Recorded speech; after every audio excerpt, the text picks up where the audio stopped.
Okay. వాళ్ళకి తెలియాలి.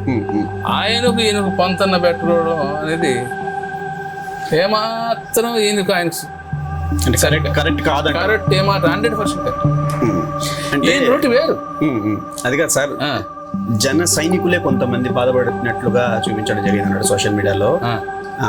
మా అన్న సీఎం కాలేకపోయాడు సంథింగ్ ఎట్లా మీరేమనుకుంటున్నారు? రాబోయే రోజుల్లో ఆయన సీఎం అవుతాడు? జన సైనికులు కొంతమంది అంటే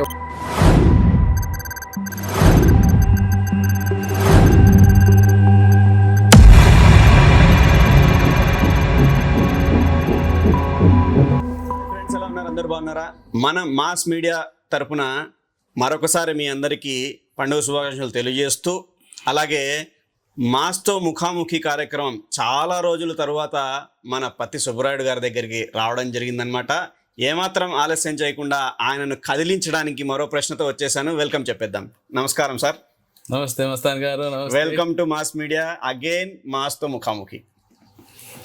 ఈ రోజు ఏ క్వశ్చన్తో వచ్చావో నాకు అర్థం కాదు. చాలా అంటే చాలా పాత క్వశ్చనే సార్, కానీ మీ జవాబు కొత్తగా ఉంటుంది అని ఆశిస్తూ రావడం జరిగిందనమాట. నువ్వు ఏదో ఒకటి కొత్త ఆలోచనతో వస్తున్నావు. ఓకే, తప్పకుండా సార్. మీరు రెడీ అని నాకు తెలుసు. ఎలాంటి ప్రశ్న జవాబు ఇస్తారు క్లారిటీగానే తెలుసు. సో ఏం లేదు సార్, మన మాస్తో ముఖాముఖి కార్యక్రమంలో ఈ రోజు నేను అడగబోయే క్వశ్చన్ ఏంటంటే, ఇది ఓన్లీ క్వశ్చనే కాదు, మీ నుండి ఆన్సరే కాదు, పూర్తి వివరణ కావాలన్నమాట. అదేంటంటే సార్, ఇటీవల ఒక 4-5 రోజుల క్రితం వరకు కూడా సోషల్ మీడియాను షేక్ చేసినటువంటి అంశం అది. అదేంటంటే, తమిళనాడులో ఒక నటుడు రాజకీయాల్లోకి వెళ్ళి అక్కడ సీఎం అయ్యాడని చెప్పేసి మొదటి ప్రయత్నంలోనే, ఆంధ్రాలో ఒక నాయకుడు ఆయన సినిమా హీరోగా ఉండి నాయకుడిగా ఎదిగాడే గాని డిప్యూటీ సీఎం అయ్యాడు కానీ సీఎం అవ్వలేదు అని చెప్పేసి సొంతంగా ఆయన పార్టీలో ఉన్న వాళ్ళు కూడా కామెడీ మీమ్స్ ఏదైతే వేసి ఒక ట్రోలింగ్ లాంటిది నడిపారనమాట. పవన్ కళ్యాణ్ పసిగట్టేసినారు. సో అందుకే సార్ మీరంటే నాకు చాలా అభిమానం ఎక్కువ. చెప్పండి. సో మీరు కరెక్టే సార్ చెప్పింది, పేర్లతో సహా చెప్పేశారు. నేను పేర్లు చెప్పకూడదు అనుకున్నాను. సో ఇప్పుడు ఇక్కడ మ్యాటర్ క్లియర్ అయింది కాబట్టి, మీకు అర్థమైపోయింది కాబట్టి ఓపెన్ గా చెప్పేస్తాను. మిస్టర్ విజయ్ ఆంటోనీ గారు సీఎం అవడం, పవన్ కళ్యాణ్ గారు అవ్వకపోవడం, దానిపైన అభినందన తెలియజేస్తాం. ఆయన సంతోషం. సో ఈయన అవ్వలేకపోయాడు ఎందుకు అని చెప్పేసి కొంతమంది ట్రోలింగ్ అయితే జరిగింది అనమాట. మీరు కూడా చూసే ఉంటారు సోషల్ మీడియా పరంగా. మీ వివరణ ఏంటి? మీ విశ్లేషణ ఏంటి?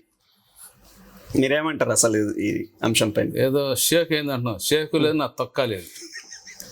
పవన్ కళ్యాణ్ షేక్ చేసే ఎవరు పుట్ల ఇంతవరకు. ఆయన షేక్ చేసే ఎవరు పుట్ల. ఆయన సీఎం గారు, ఆయన ప్రధానమంత్రి లెవెల్లో ఉన్నాడు. ప్రధానమంత్రి లెవెల్లో ఉన్నాడు. ద గ్రేట్ లెవెల్లో ఉన్నాడు పవన్ కళ్యాణ్ గారు. అంటే ఏమనుకుంటున్నారు? ఆలుపేర కానీ ఏదుడు ఆయన, ముక్కు సూటి మనిషి, ది పవర్ఫుల్ క్యాండిడేట్. ఆయనకి తేడాలు ఇవన్నీ పెట్టదు అసలు లేదు. ఈ మాట్లాడి తీసుకొచ్చేవాళ్ళు ఎవరంటే అట్లాంటి తేడాలు ఇంత కలిసి ఈయన పోయింది, నక్కకేంది, నాగలోకం ఏంది అని, నక్క ఎక్కడ నాగలోకం ఎక్కడంటూ ఈయనకి తోడా పెట్టుకుంటే అట్లా. పవన్ కళ్యాణ్ రూట్ వేరు, ఆయన రూట్ సపరేట్, ఆయన ఆలోచన వేరు, ఆయన త్యాగం వేరు, ఆయన మనస్తత్వం వేరు. అదే పవన్ కళ్యాణ్ పవర్. అతని పవర్ కింద వీళ్ళు ఊరు ఏం పనిచేయదు. విజయ్ గారు ముఖ్యమంత్రి అయ్యారు, సంతోషం, అభినందన తెలియజేస్తాం, ఆయనకు కంగ్రాచులేషన్ తెలియజేస్తాం. ఆయన ముఖ్యమంత్రి ఇవ్వడానికి ఏంటంటే, తమిళనాడులో వాళ్ళ కల్చర్ వేరు, ఆంధ్రాలో మన కల్చర్ వేరు. అక్కడ ప్రజల్లో మనోభావాలు ఏమైంది అంటే, ఆ రెండు ఉన్నటువంటి పాత కాలం నుంచి ఆ రాష్ట్రంలో పట్టి పీడిస్తున్న ఆ పార్టీల వ్యతిరేకత వలన విజయ్ గారు కొత్తగా ఒక ఆయన వచ్చారు, సినిమాటోగ్రఫీ పరంగా అంత అభిమానం అది ఇది వచ్చాడు. ఆయన మీద మొక్కు చూపి ప్రజలు ఆయన్ను ఓటేశారు. ఆయన భారీ మెజార్టీ సాధించలేకపోయారు, కానీ 18 సీట్లు ఎన్నో కొన్ని తక్కువ వచ్చాయి. అప్పుడు వాళ్ళు పక్కన కొంతమంది పొత్తు తీసుకుని అలా ఆయన ప్రభుత్వం చేశాడు. ఆయన ఎలా చేస్తున్నాడు, ఆయన మా యువకుడు ఒకవేళ మంచిగా వాళ్ళ కల్చర్ తగినట్టు ఆయన ఏం చేస్తాడు, వాళ్ళ ప్రజలు ఏం మెచ్చుకుంటారు అది మనకు తెలియదు, వాళ్ళకి తెలియాలి. ఆయనకు ఈయనకు పొంతన్న పెట్టుకోవడం అనేది ఏమాత్రం ఆయనకు కరెక్ట్ కాదంట. కరెక్ట్ ఏమాట 100% కరెక్ట్. రూట్ వేరు. అది కాదు సార్, జన సైనికులే కొంతమంది బాధపడుతున్నట్లుగా చూపించడం జరిగింది అన్నాడు సోషల్ మీడియాలో. మా అన్న సీఎం కాలేకపోయాడు సంథింగ్ ఇట్లా మీరేమనుకుంటున్నారు రాబోయే రోజుల్లో ఆయన సీఎం ఈ జన సైనికులు కొంతమంది అంటే వాళ్ళు నిజమే జన సైనికులు అయితే కాదనుకుంటా. నిజమే జన సైనికులు అమ్మాది అనరు. ఇక్కడ నాకు ఇక్కడ కొంతమంది ఎంత కష్టపడితే బురదలో పోసిన పన్నీర్లాగా ఇక్కడ పునాది వేస్తే కూడా నాకు బురదలో పోసిన పన్నీర్లాగా నన్ను ఎంత పని చేసి పెట్టారు ఏలా ఉండలా. అట్లాంటి వాళ్ళు ఇట్లాంటి వాళ్ళతో ఏమి గడ్డి పోస కూడా దిగదండి. అంటే వాళ్ళు అసలైన జన సైనికులు కాదు వాళ్ళ ఊరికే ఏదో మాట్లాడడానికి పనికి మాటలు మాట్లాడడానికి ఈర్ష అసూయ పెట్టుకునేది ఏదో మాట్లాడతారు. వాళ్ళతో ఏమున్నది అయ్యి పాత అనుకుంటారు, 2 రోజులు ఉంటారు వెళ్ళిపోతారు. వాళ్ళు ఏదైనా ఒకసారి నిలబడి ఏదైనా సాధించారా చూద్దాం. ఏదైనా ఒక మనిషి గురించి చెప్పేటప్పుడు నువ్వంటే ఏదన్నా నిలబడి ఒక చేసి సాధించి చూపించాలా. అలా ఏమీ లేదు, నువ్వు ఊరికి విమర్శలు చేస్తే ఎట్లా? పవన్ కళ్యాణ్ గారు మంచి మనస్తత్వం ఉన్నవాడు, మంచి త్యాగమైన మనిషి. వీళ్ళకి తెలియకపోవచ్చు ఇన్ ద ఫ్యూచర్ లో భారతదేశ చరిత్రలో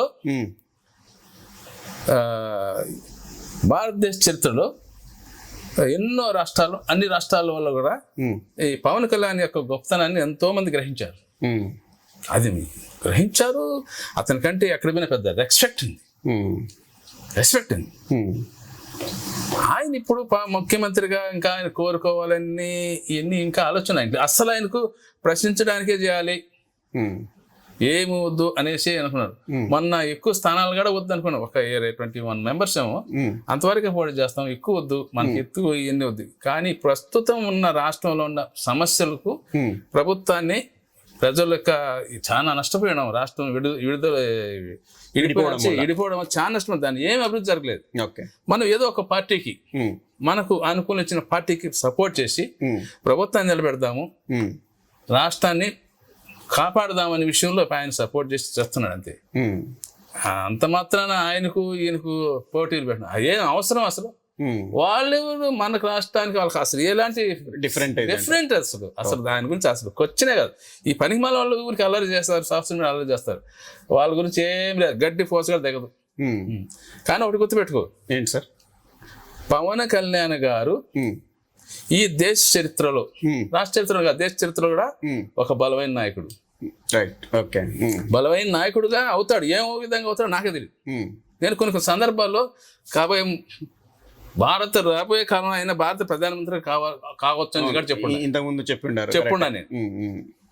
ఆయన మన ఆంధ్ర రాష్ట్రానికి రాసి పెట్టుకో, నువ్వు మా ఛానల్ మీరు రాసి పెట్టుకోండి తప్పకుండా సార్.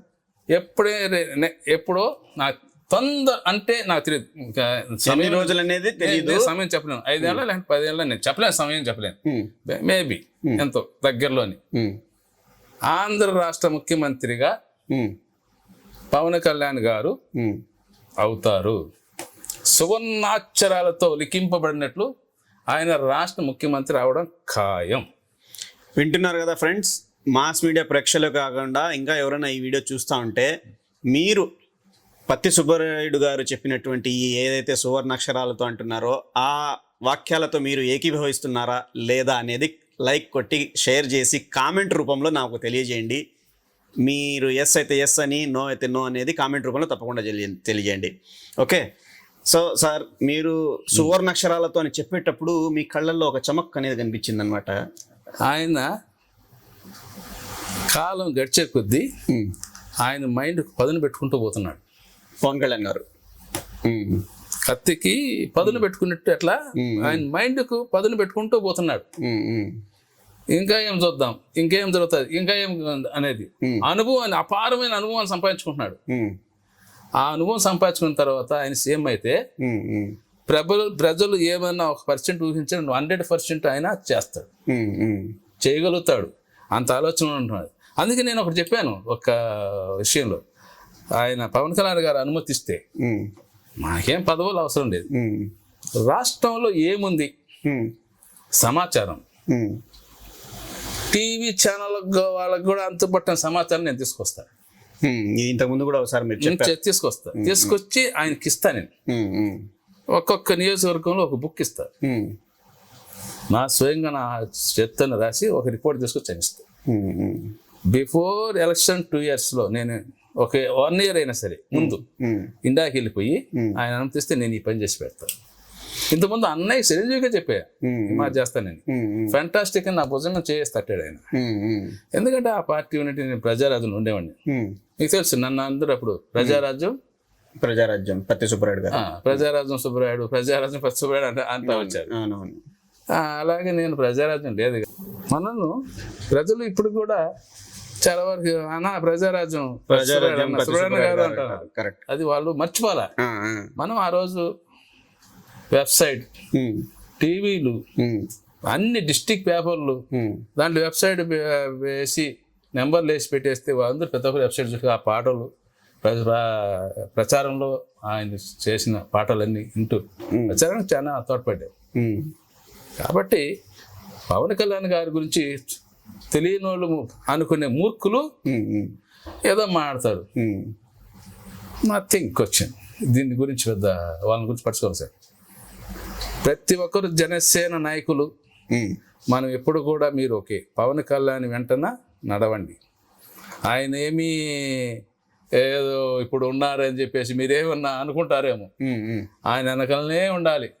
రోజులు గడిచి కొద్దీ ఆయన పవర్ పెరుగుతూ పోతూనే ఉంటుంది, తగ్గదు. సో చాలా క్లియర్ గా మీ విశ్లేషణ అయితే ఉంది సార్. ఒక క్లారిటీగా చెప్పారు మీరు. నాట్ ఓన్లీ సీఎం, పిఎం కూడా ఏ అవకాశాలు ఉన్నాయని చెప్పేసి. పిఎం కూడా అవకాశాలు ఆయనలో ఆ పట్టుదల చూస్తే అర్థమవుతుంది. ఆయన కళ్ళల్లో చూడండి ఆ చూపు. ఇప్పుడు కూడా ఆ చూపులో ఏమన్నా మార్పు ఉందా?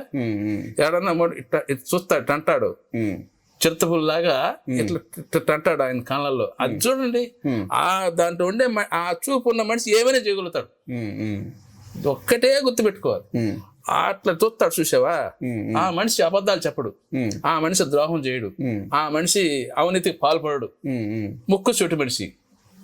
అదే ఆయనలో ఉన్నటువంటి పవర్, నో డౌట్. సో చాలా ధన్యవాదాలు సార్. క్లియర్ కట్ గా అందరికి అర్థమయ్యేలాగా మా పక్క రాష్ట్రంలో జరిగినటువంటిది, అలాగే మన రాష్ట్రంలో జరిగింది, జరగబోయేది కూడా క్లియర్ కట్ గా చెప్పినారు. నిజంగా మరొక మంచి క్వశ్చన్ తో మీ ముందుకు రావాలని మరొకసారి కోరుకుంటున్నాను. ప్రతి జన సైనికుడు 4 ఏళ్ళ ఆలోచనలు, ఆలోచనలకు మీరు పదును పెట్టండి.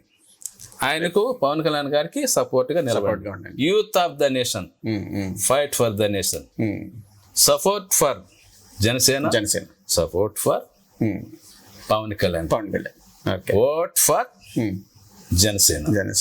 That's all. Thank you sir, thank you very much. మీ విలువైన సమయాన్ని మా కోసం కేటాయించినందుకు మా మాస్ మీడియా తరపు నుంచి, నా తరపు నుంచి కూడా మరొకసారి ధన్యవాదాలు. మీకు కూడా ధన్యవాదాలు మస్తాన్ గారు. Thank you sir.